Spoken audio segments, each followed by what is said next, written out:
Okay, so continuing on with inverse functions. So I already mentioned you can test things with the horizontal line test. If you have the graph, that's easy to do. It should pass the vertical line test and the horizontal line test to be a one-to-one function. Or you can try what we just did. So let's write these down. So horizontal line test. You can check to see if f of a equals f of b implies a equals b. And usually that means if you're going to have to take a square root at some point, it's probably not going to work because that means you end up with two results, positive and negative. You can, if you have a table of data, you can check to see that all of your, not only do your x's only have one y, but your y's only have one x. Or if you have a function, if you know what the function looks like, then if you can think, if the function increases or decreases over the entire domain,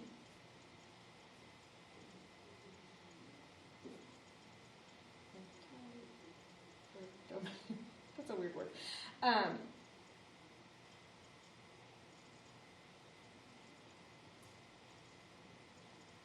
It's one-to-one.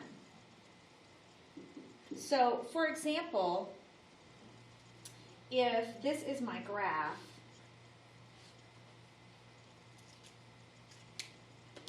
let's say this is my graph, the entire function is increasing. There's not a moment where it decreases. So this is a one-to-one function. But let's see, the parabola is a good example. Or let's look at a different one. Let's say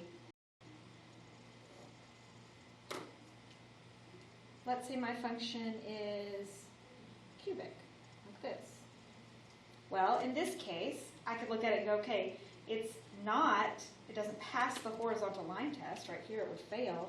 And also right here, it's decreasing, but all the rest of it is increasing.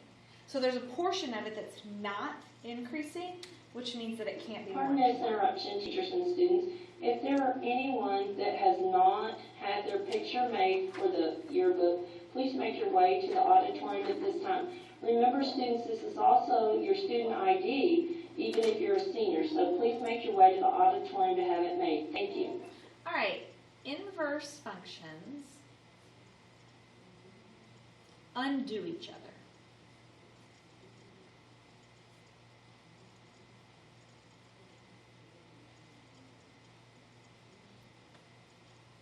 So let me show you what I mean. I'm going to give you two functions that happen to be inverse functions. So here's g of x, 8x plus 5, and then f of x is 1/8 x minus 5/8. All right.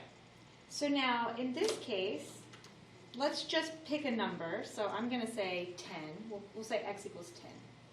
So if I plug 10 into g, so g of 10, that's 8 times 10 plus 5. So 80 plus 5 equals 85.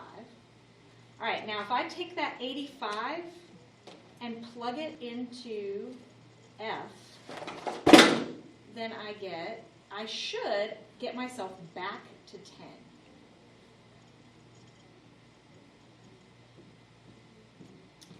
So that's going to be 85/8 minus 5/8, which is 80 over 8, which is 10. So see how these two things undo one another? That's what inverses do for one another. They undo each other.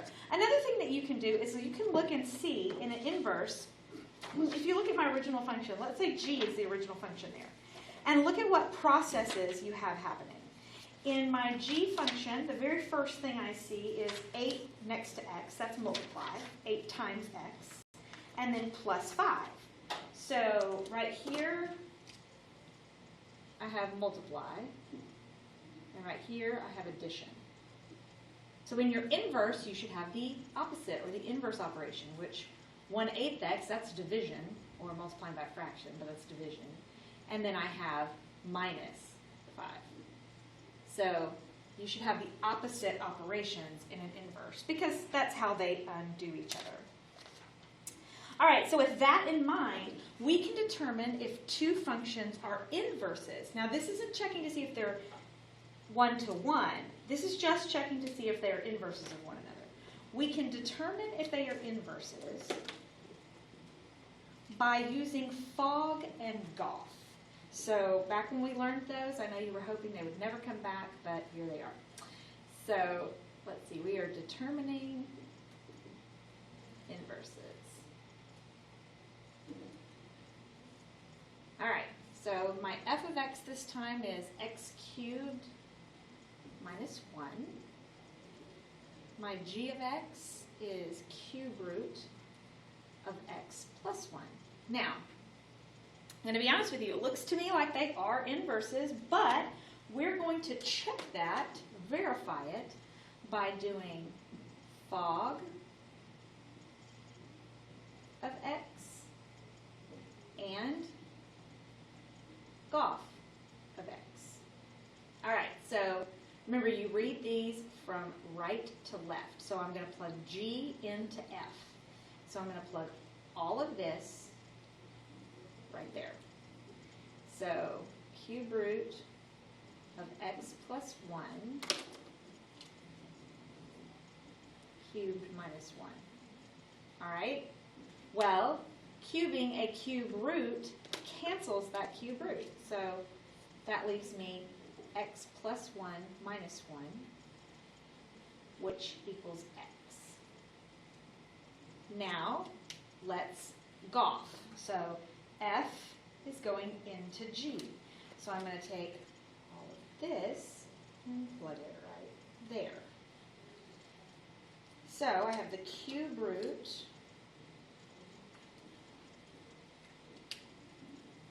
of x cubed minus 1 plus 1.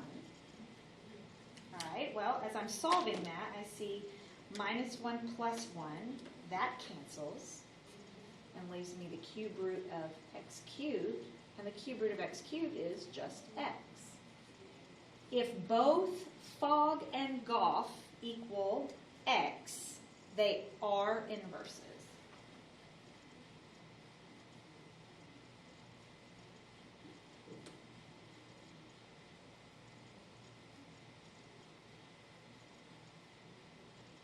Those 3 dots mean therefore they are inverses.